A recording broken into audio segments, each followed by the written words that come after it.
Akibat terkendala anggaran efisiensi, DPM PTSP Aceh Barat sedang berupaya mempersiapkan jumlah kebutuhan gerai dalam memaksimalkan pelayanan publik di masyarakat. Berikut kita dengarkan laporan selengkapnya. Pelayanan publik di Aceh Barat terus ditingkatkan, akan terus membuka pelayanan publik ini dalam tahap untuk pelaksana dan prasarana.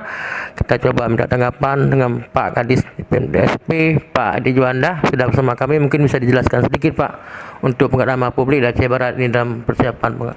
Untuk pelayanan publik di Aceh Barat sedang proses penyelesaian.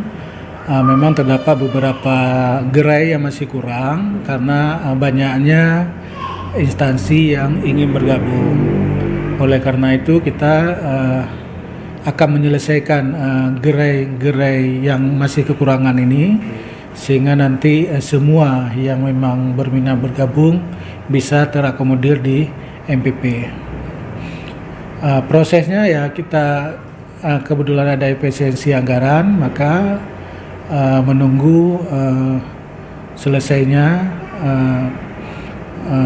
kegiatan efisiensi ini sehingga nanti langsung bisa kegiatan penambahan gerai ini bisa dikerjakan oleh PUPR.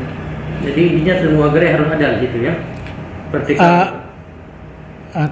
Tergantung ya, kita berharap memang semua bergabung, cuma mengingat gedung yang terbatas, tentu nanti kita akan prioritaskan mana yang sangat dibutuhkan oleh masyarakat. Cukup. Ya, itu tadi penjelasan Pak Kadis, Pak Dijuanda.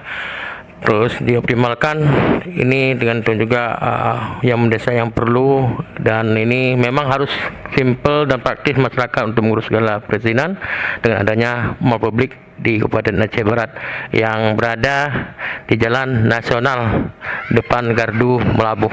Demikian reporter RRI Melabuh Janeru Satria melaporkan.